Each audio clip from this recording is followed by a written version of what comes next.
भाई और बहनों, आज माता कलीसिया हमारे प्रभु यीशु ख्रिस्त के बपतिस्मा का पर्व मनाती है और हमें यीशु ख्रिस्त की पहचान और उसके मिशन के बारे में गहरी जानकारी देती है। यीशु ख्रिस्त 30 साल की उम्र में यूहन्ना बपतिस्ता से यरदन नदी में बपतिस्मा लिए। बपतिस्मा के दरमियान उनके लिए पिता परमेश्वर की वाणी यह कहते हुए सुनाई दी, तू मेरा प्रिय पुत्र है, मैं तुझ पर अत्यंत प्रसन्न हूं। आज की यह धर्म विधि हमें हमारे अपने बपतिस्मा पर विचार करने और उस बपतिस्मा के प्रभाव से मिली पहचान और जिम्मेदारी पर चिंतन करने के लिए निमंत्रण देती है। जब हम छोटे थे, हमारे माता पिता और धर्म माता पिता गिरजा में हमें बपतिस्मा दिलाए थे। हमारे नाम पर उन्होंने शैतान के सभी छल प्रपंचों को त्यागने और एकमात्र ईश्वर पर विश्वास करने का करार किया था। उस बपतिस्मा के प्रभाव से हमें आदि पाप से मुक्ति मिली है। हम ईश्वर के बेटे बेटियां बने हैं। इस तरह हम कलीसिया के सदस्य हुए हैं और हम हर जन की जिम्मेदारी है कि हम उनका संरक्षण करें और उसके विकास में अपना योगदान दें। यीशु ख्रिस्त का बपतिस्मा हमें अपनी बपतिस्मा और उससे मिली जिम्मेदारी को याद दिलाती है। हम सबों ने बपतिस्मा ग्रहण की है। हमारे लिए यह एक प्रमुख और पहला संस्कार था जिसे ग्रहण किए बिना हम अन्य संस्कारों को नहीं ग्रहण कर सकते थे। इसके द्वारा हमारे आदि पाप मिट गए। हम ईश्वर के बेटे बेटियां और कलीसिया के सदस्य बन गए हैं। हम सबों के लिए यह संस्कार जरूरी था। पर क्या यीशु के लिए बपतिस्मा लेना जरूरी था? बपतिस्मा संस्कार किसके लिए जरूरी होता है? यह उनके लिए जरूरी होता है जो पापी होते हैं। यीशु ख्रिस्त ईश्वर के बेटे थे और वे पूरी तरह निष्पाप थे। उन्हें बपतिस्मा लेने की जरूरत नहीं थी, पर हमारे लिए आदर्श और नमूना बनने तथा हम मनुष्यों के साथ अपनी एकता और सहभागिता दिखाने के लिए उन्होंने बपतिस्मा ग्रहण की। आज हमारे लिए 3 पाठ पढ़े गए। इसमें हम मनुष्यों के प्रति ईश्वर के उदार प्रेम और उसकी दया तथा उसकी मुक्ति योजना को बताई गई है।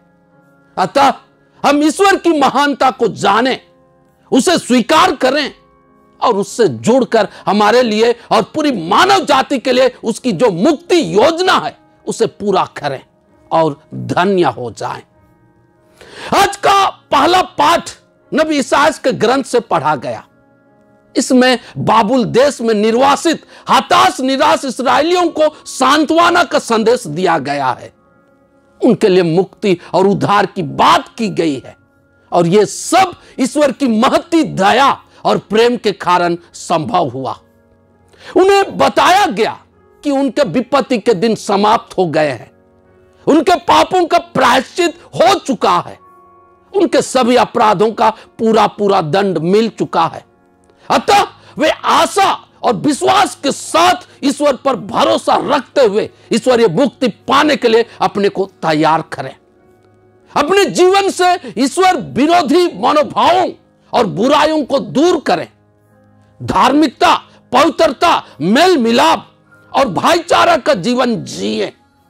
वे उन नियमों और शिक्षाओं का पालन गंभीरता से करें जो प्रेमी और दयालु ईश्वर को प्रिय है। यह नेक और भला आचरण उनके लिए उस महिमामय और सामर्थ्य ईश्वर से भेंट करने और उसकी मुक्ति और उद्धार पाने में सहायक होगी। इस तरह वे उस महान ईश्वर के दर्शन कर उनके लिए निर्धारित उपहार को ग्रहण करने योग्य हो पाएंगे। यह कितना सुखद और सांत्वना भरा संदेश है। यही बात आज हम हर जन के लिए भी है। बपतिस्मा ग्रहण करने के कारण जो हमें सौभाग्य और पहचान मिला है उसे हम गौर करें और धार्मिकता, पवित्रता और भाईचारा का जीवन जिएं। दुनिया के प्रभाव और क्षणिक सुख के प्रलोभनों से बचें और विश्वास, प्रेम, क्षमा, ईमानदारी और सच्चाई का जीवन जिएं। यह धार्मिक और भला जीवन ही हमें मुक्तिदाता के दर्शन कराएगी और उससे अनंत मुक्ति और उद्धार रूपी उपहार हमें दिलाएगी।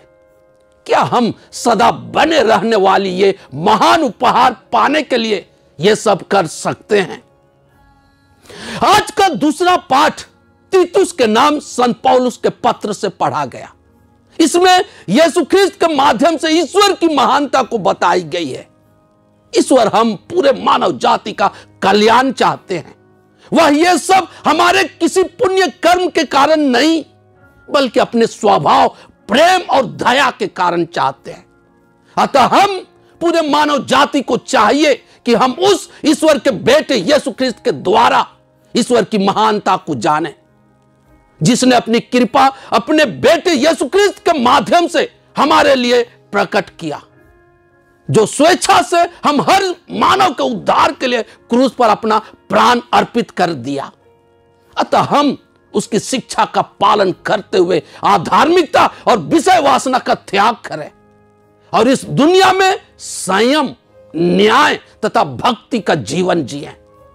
त्रित्वमय ईश्वर के नाम में मिले बपतिस्मा के कारण इस तरह का जीवन जीना हम हर जन का फर्ज है। आज का सुसमाचार संत लूकस के सुसमाचार से पढ़ा गया। इसमें यीशु के बपतिस्मा और उसकी पृष्ठभूमि को बताई गई है। यूहन्ना बपतिस्ता लोगों को पश्चाताप का बपतिस्मा दे रहा था। लोग उनसे पूछ रहे थे कि उन्हें क्या करना चाहिए। लोगों में बड़ी चहल पहल और उत्सुकता थी। कुछ लोग समझ रहे थे कि यूहन्ना बपतिस्ता ही मसीह है, पर वह स्पष्ट शब्दों में उन्हें समझाया कि वे मसीह नहीं है। मसीह उसके बाद आने वाले हैं और वे बहुत शक्तिशाली हैं।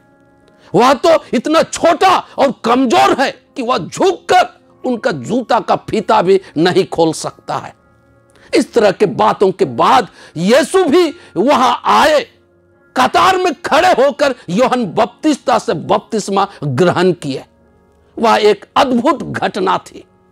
बपतिस्मा ग्रहण करने के अंतर यीशु ख्रिस्त प्रार्थना कर रहे थे कि स्वर्ग खुल गया, पवित्र आत्मा कपोत के रूप में उन पर उतरा और स्वर्ग से पिता ईश्वर की एक वाणी सुनाई पड़ी कि वे उसके प्रिय पुत्र हैं और वह उससे अत्यंत प्रसन्न है।